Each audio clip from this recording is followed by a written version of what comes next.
Starting a new module. Every week we've been taking up, one aspect of mental health well-being, and and today, starting this week, we'll be talking about noticing the good in life so that we can maximize our joy. So, a bit about positive psychology and how we can train the brain for a more joyful mind.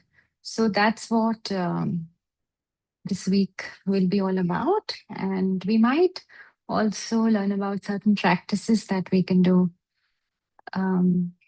outside of the session. Maybe we can practice through this week and see how we feel when we come back next week. So this module is called Grow the Good, Strengthen Your Joy. And somewhere we have changed to notice problems and minimizing our own joy. So how we can, get over the idea of, say, excessive positivity, but deliberate training of the mind so we can feel joy more sustainably. And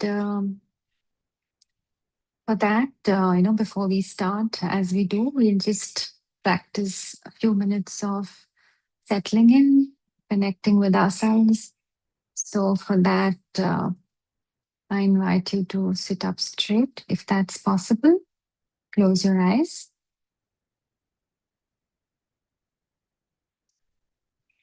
and starting to connect to your breath.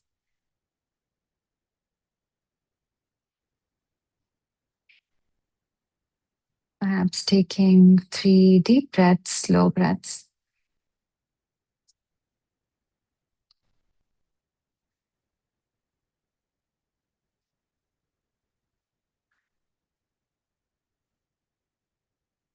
And then noticing what you can physically feel. So perhaps you can feel the chair beneath you. You can feel your feet on the ground.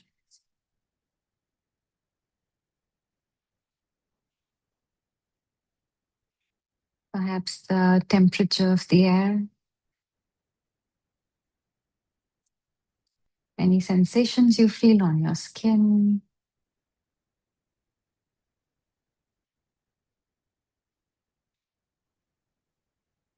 And then reflecting on if in this exact moment is anything really wrong.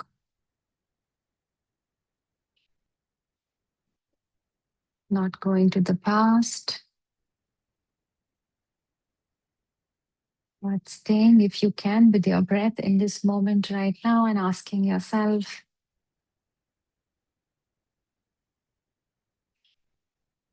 if we can experience this moment before we evaluate it.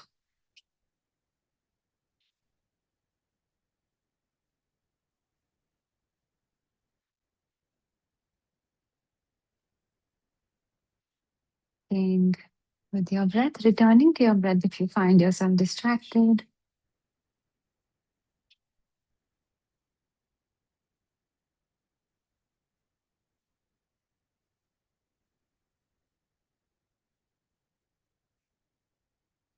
And experiencing the present moment with your breath.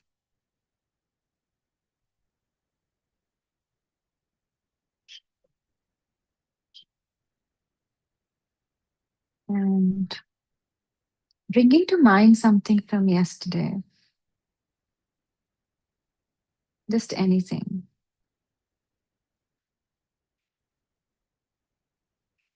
And perhaps reflecting on what the objective situation was and how did you feel. And if possible, separating the two.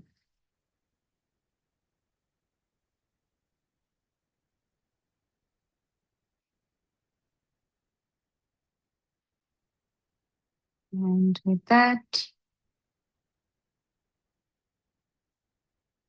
connecting to your body, running your awareness through your body.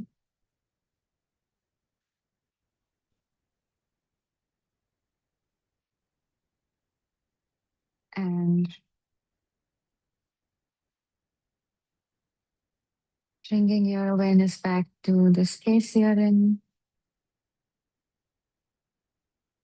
And then slowly and gently, you can open your eyes.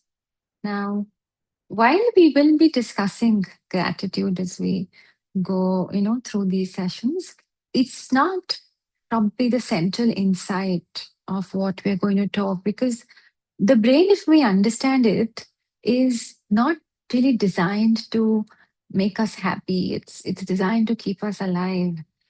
And therefore, we could be really smart, intelligent, successful, and we could still struggle with experiencing sustainable joy. And um, and there's a reason why the mind naturally gravitates towards problems.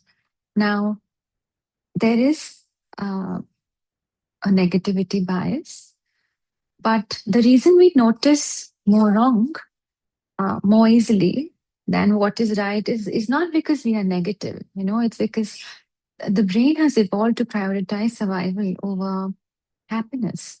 So um, we can understand why the brain does that, because it was designed to do so. However, we can train it differently.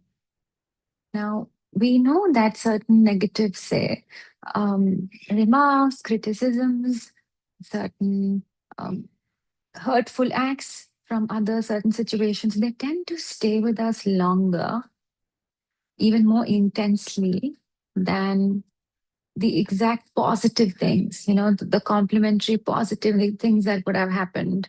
So we could remember criticisms much more than, say, compliments. And um, and and we could think that it's because criticism hurts more. We remember painful things, but then we also can realize the fact that it's a feature of the brain. It's not a bug.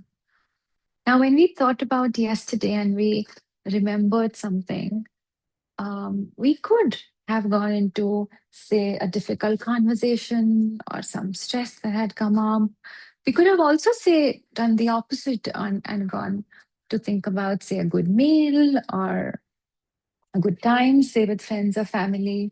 Now, while situations are mostly, if we remove the emotions from it, objective, the mind quickly goes into making, stories from what happened, and one thought just leads to another. Now, the mind is constantly running a commentary about what reality is. And therefore, training the mind involves the ability to learn the difference between reality and the mind's commentary about reality, and then pausing enough so we can create a change in that moment. So with that, we could even, take a minute to set an intention for today's session. It could be that we can begin to notice more good moments, kindness, small joys. We could begin to notice our emotions, our own commentary about certain things, the meaning the brain starts giving.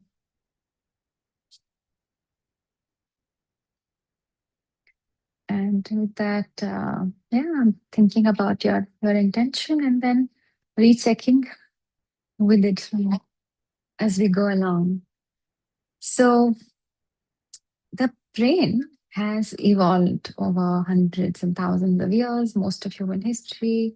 And uh, for most of the time that we've been evolving, missing danger is at times, it has been, it could be fatal. And however, if we miss, say, a good moment, it, it doesn't do us much harm. So if we think about, say, a prehistoric human, um, you rather notice movement in the bushes than, stop to admire the sunset, because you're more likely to survive if you're watching out for yourself. Now, there's this scanning of danger that has happened. And over thousands of generations, brains therefore became better at noticing threats. And those who were better at noticing threats, they survived longer. And therefore, we've inherited a brain that naturally gives more attention to, say, criticism, rejection, to mistakes, uncertainty, to any conflict, any danger. And this is called the negativity bias.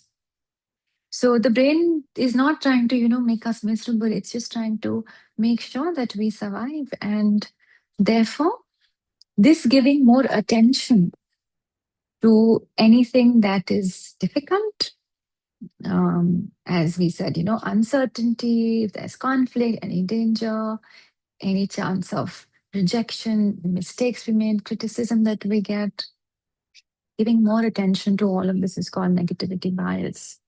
Now, our threats today are different, from what they used to be. We are not as worried about predators now. We are more worried about, however, maybe money, relationship issues, deadlines, work stress, emails, children, running just life. But the brain is responding in a similar way because it's evolved to look for threat. And all of these things can be felt as threatful by the brain. So therefore, it continues to scan and predict and prepare everything that it was doing before. It's taken the same operating system and that runs our life today. So the brain is constantly asking what could go wrong.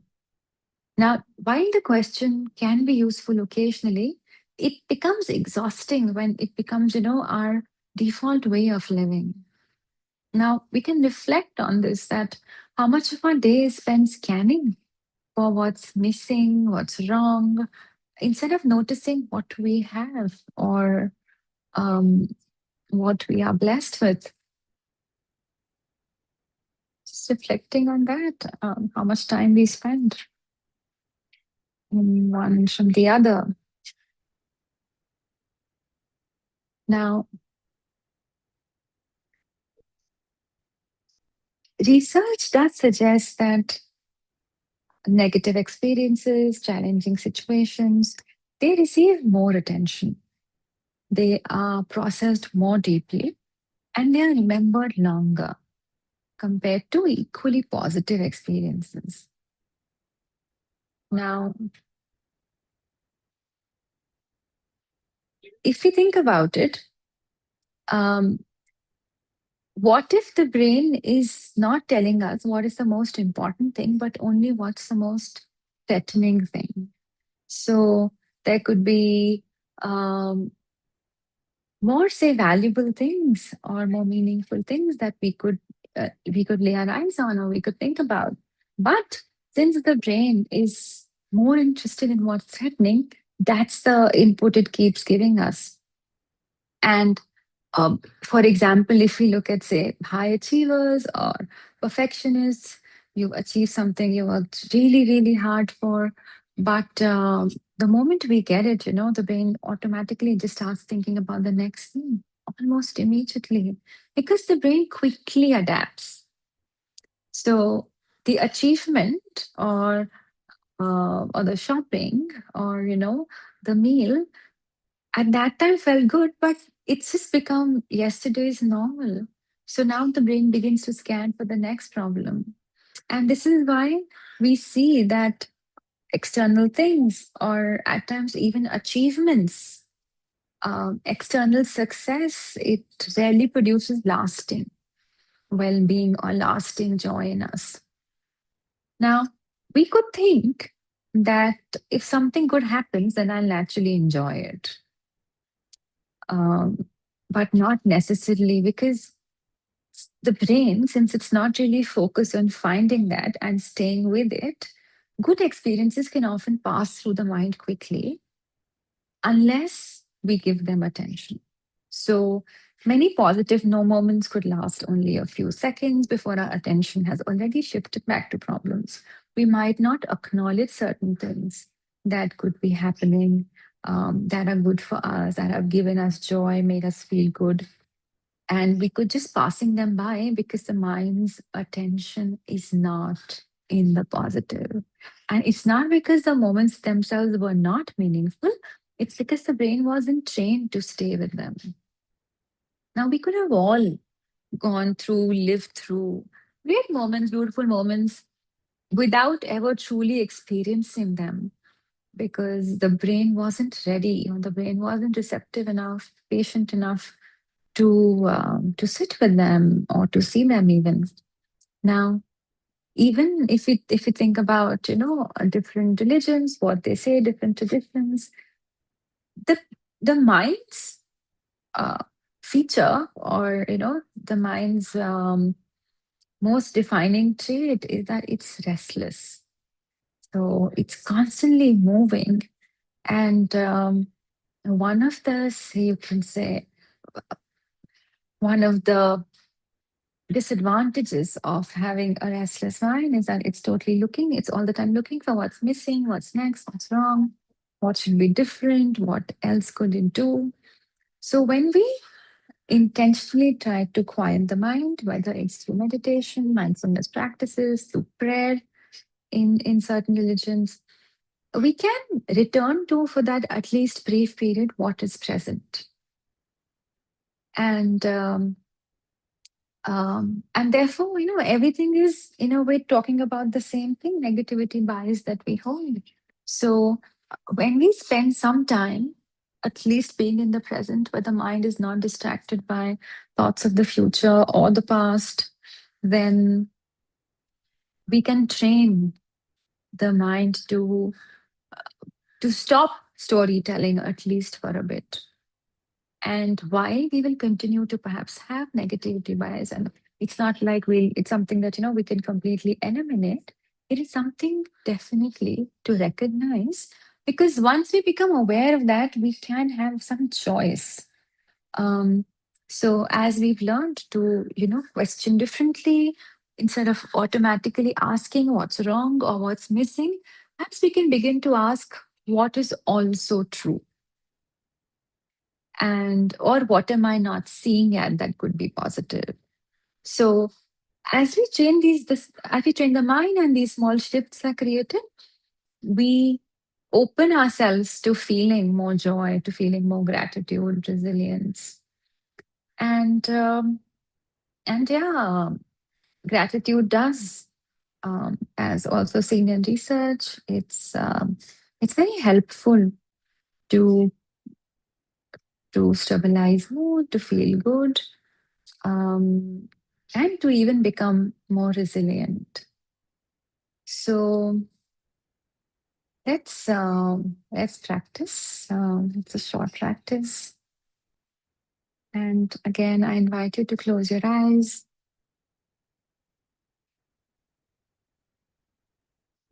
allowing the body to be relaxed and yet alert.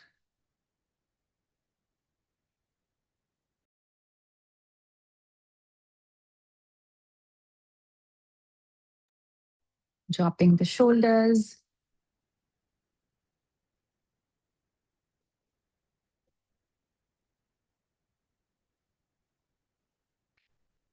relaxing the face, the jaws, the eyebrows,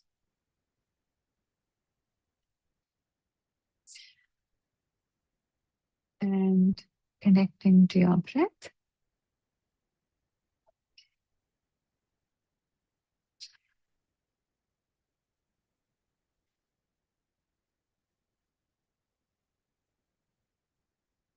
Taking a few deep breaths.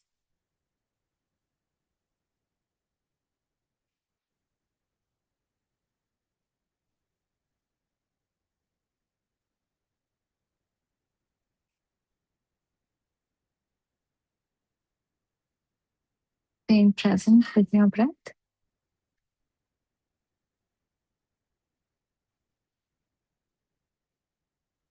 And then bringing to mind one good thing that happened today. Staying with the feeling.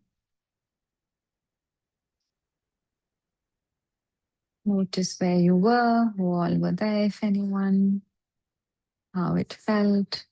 Really reliving the moment that made you feel happy, joyous, excited, content, maybe.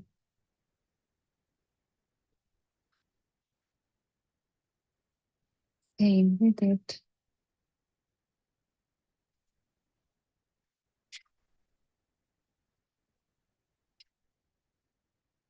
And then moving your attention to another good thing that happened today. Maybe very small, a cup of tea, a message, a smile, staying with it.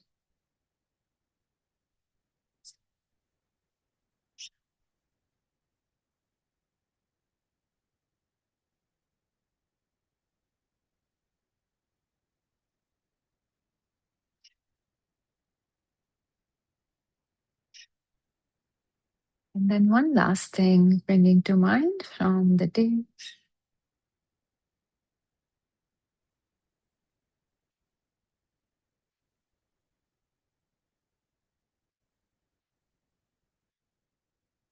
Really feeling.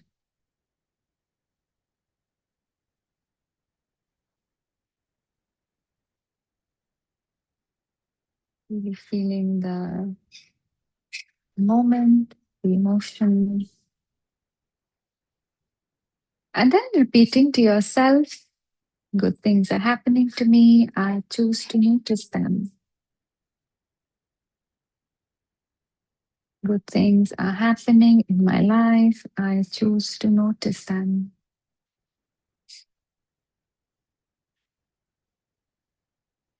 Good things are happening in my life. I choose to notice them.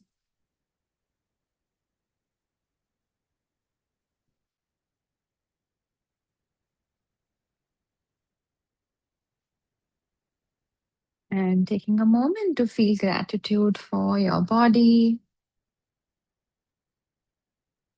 for all it does for you.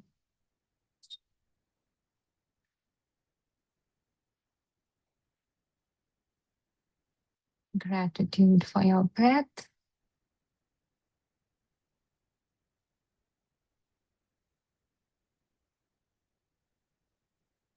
Gratitude for your heart, for your energy. And then bringing some movement to your toes and fingers, and maybe giving yourself a light stretch. Then open your eyes when you feel ready. Now, as an exercise that we can do through this week, which I find very helpful, and I also see that it is sometimes really helpful for people who could be struggling with feeling joy and happiness, is that we write 10 things we are grateful for in the day before we sleep in the night. Or you could choose a time that you can, consistently write down 10 things. So if you can make a small journal, and it's an activity that is actually great not just for this week but forever. It helps us notice, it helps us acknowledge, it helps us feel joy, abundance, and confidence, even when we notice the good inside us, things we do. So so if we can, yeah, writing down this, making a gratitude diary, gratitude journal, and yeah, this week, again, as we are going through the week, so over the next few days, we're going to begin practicing the skill of noticing better. How do we develop it? What do we do so we are able to not overlook or pass through moments of joy and gratitude? So, yeah, thank you for being here. If you have any questions or anything you'd like to share, we could do that. Or else, Hey, this is Vardini. Thank you for yes, being Bhati. here. I just had a thought Yeah. that when we do a gratitude journal or things like that from this session, that we try to practice 2, 3 days, and when we come back next time, and whoever talked about this topic, would we be able to see or ask if some people have done it? Would you like to share? Is that beyond the realm of this? Because No, I'm that's a benefiting great a lot. I suggestion. share everything that you teach with whenever I talk, and I'm an extremely positive, unapologetically positive person. That's how I introduce myself. But I was just curious. That's all. Just this is Yeah, amazing. I yeah. mean, this is No, great it's a work. great idea. Yeah. Maybe when we end this module, on the Uh-huh. last day, we can invite everyone to share some things if they'd like to from their gratitude journal How? or how it's made them feel, the practice of doing it. Right, right. I was just thinking, then it just becomes so much more Yeah. inclusive. Yes, yes, Just a and thought, that's all. interactive I as mean, well. you No, guys are that's a doing great idea. amazing. Thanks Yeah. for that. Yeah, I mean, on the last day, it will be great. And I'll also write down a few points every day, Okay, and it will be nice to share our great. experience. Yeah, thank you so Okay. much. Thank Thank you. you. Thank you, Vardini. Okay, then, everyone, thank you for joining Mighty Champions Daily Life. We are here every day of the week. We have guest speakers, we have experts coming and talking about all areas of our health, well-being. So yeah, please share with others, and we'll see you tomorrow. Thank you.